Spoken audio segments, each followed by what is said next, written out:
Good morning, Ben. Thank you for doing double duty this week. Free swing. What'd you make of last night? Good morning, Hugh.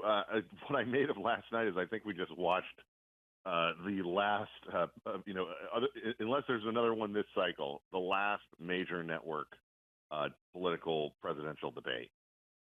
This was absolutely a heinous performance on the part of ABC, and I want to say that for a couple of different reasons. People are obviously going to go to the fact check, but just look at the questions that they were asking.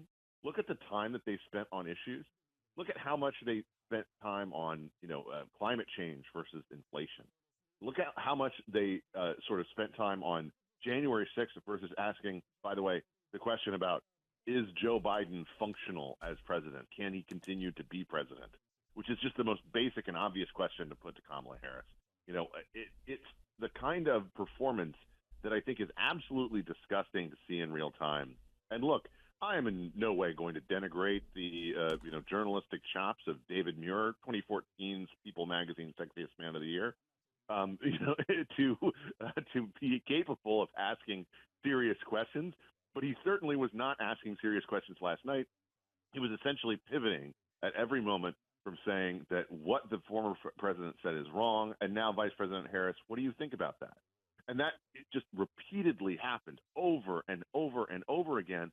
And the other thing is, frequently, especially in the case of Lindsey Davis, the claims that they were making in those fact checks were wrong. It was Candy Crowley times 10.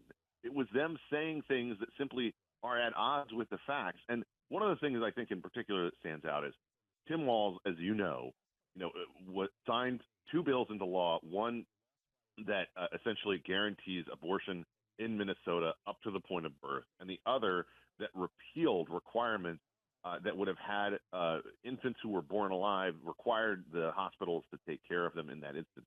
In fact, in Minnesota, as Roger Severino has observed, there have been 5 different infants who have been in that situation since he signed that bill. In other words, it's not a mythology. It's not an invented thing to say that there are infants who are born alive, who are basically essentially left to die or given quote unquote comfort care, things like that. For Lindsey Davis to just wing in there and basically say, be a wingman or wing woman for Kamala Harris in that instance is absolutely unacceptable. And look, I can't believe we're saying this, but Jake Tapper and Dana Bash did a really good job. We were surprised at how good they did. And this was an embarrassment for ABC, a network that, by the way, employs not a single Republican, not one Republican. Reince Priebus is a contributor. Reince Priebus is a contributor. I said yesterday not one, but I saw Reince last night. He's a contributor, and he will vote for Trump. I apologize then. I will correct myself. If he is now a contributor, then I had to contribute. Now I gotta raise you. I have 4 big misses last night. Number 1 is Joe Biden's capacity issue, which is a constitutional crisis. Number 2, an American was executed by Hamas 10 days ago, and it was not brought up. Number 3, Iran is sponsoring attacks on American servicemen that killed 3 in Jordan. 2 SEALs died in the Arabian Sea. They are under shelling attack every day. They are in combat. Harris said there's no one in combat zone. I mean, we got fatalities this year. What the heck is she talking about? But this most glaring one, Ben, our most ruthless enemy, the one with a spy in the New York governor's office, the one with the spy in Eric Swalwell's bed, the one with the spy driving Dianne Feinstein, the one that has 400,000 grad students stealing everything, that has had the largest military buildup in history in the last 10 years, was not mentioned. A genocide of the Uyghurs. Do you think it's because they have 2 parks? Disney owns ABC. You think it's because Disney told them, do not bring up China? I mean, I got to say, when I was in Hong Kong right before the pandemic, there were a lot of people there who were wearing Disney gear. It's one of these things that I think has to be asked as a legitimate question. And the simple fact is that we can't trust these networks anymore. And it's a good thing that the GOP got out of the defunct and frankly corrupted Commission on Presidential Debate. They should have years before, I think. I think that, frankly, the 2012 election might have gone differently if they had gotten out of it before that. But now you have this situation where everything's supposed to be negotiated back and forth. And I think that the Trump team should have frankly pushed to have this on a different circumstance. And I think going forward, Republican candidates should demand that these be essentially neutral playing field. When you play on ABC News, you are playing on the home turf of the Democratic Party. Okay, the Disney overwhelmingly, in terms of their employees and in terms of their giving and in terms of their priorities, they are in Kamala Harris's corner. So it's not even that you necessarily even need to say something to David Muir or to Lindsey Davis or anything like that.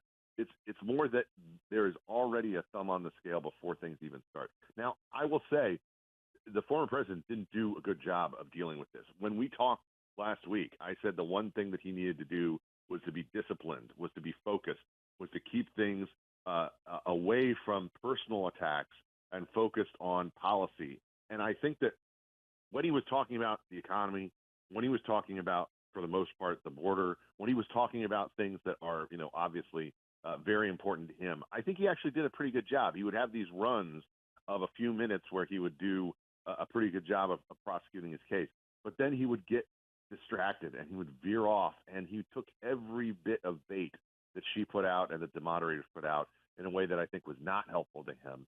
And that's ultimately why I think that she won the debate, mostly by skating by any of the kind of challenges that you would expect in a normal situation. Now, Ben, my summary is that he lost the battle and won the war last night. He did not have a good night. He got mad. He did not stay on message. But when he sent out an artillery shell, it hit its target. And we threw the spotlight on Springfield, Ohio last night. David Muir said we checked with the city manager. They didn't obviously check deep enough because on July 8th, he was begging for help because 15 to 20,000 Haitians have been resettled in the last 3 years. David Muir didn't check with the city manager. Don't believe that for a second. Well, I just think the world is going to now go figure out what's going on in Springfield, Ohio, which is a minor city in Ohio that's overwhelmed, but it's emblematic of everyone everywhere. The key thing for me, Kamala Harris said, there are 800,000 Polish Americans who are upset with you because you're not protecting Poland. I think they all said, huh? What? And they don't believe we're on fracking. I just think that fell flat in Pittsburgh and Philadelphia and Erie and Scranton. What do you think that did to Pennsylvania? No, I think you're dead on that. I think that one of the things that she was trying to do, and this is the other aspect of this that was very frustrating, is none of the questions were really directed at her about. I guess there was maybe one that was really about. You say that you're representing yourself essentially as the candidate of change, but you're actually the candidate who has been in office over the last 4 years. Why haven't you done the things that you claim to want to do while you're currently in power? Instead, she was trying to frame herself essentially as the candidate of change and that he was the candidate of an incumbency or something along those lines.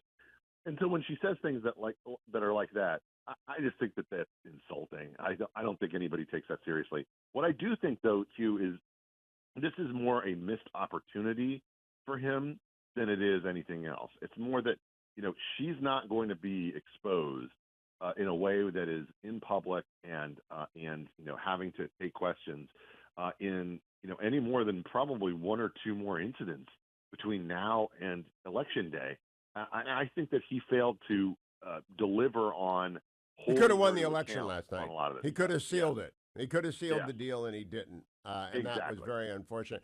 Ben, I need you for four more minutes and think about this for the setup.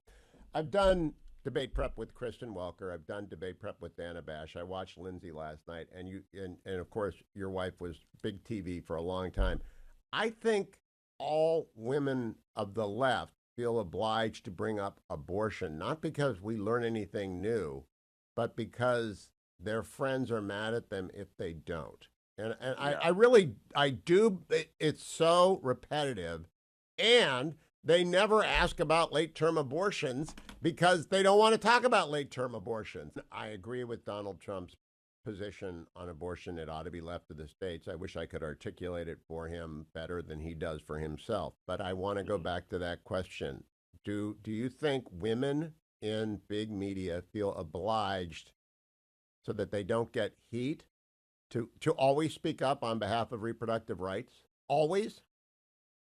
Well, I think that that's a major motivating factor, and I think that also, you have to keep in mind in the entirety of media outside of Fox News, I do not believe there is currently an employee who is a pro-life woman on any major network. They just don't exist.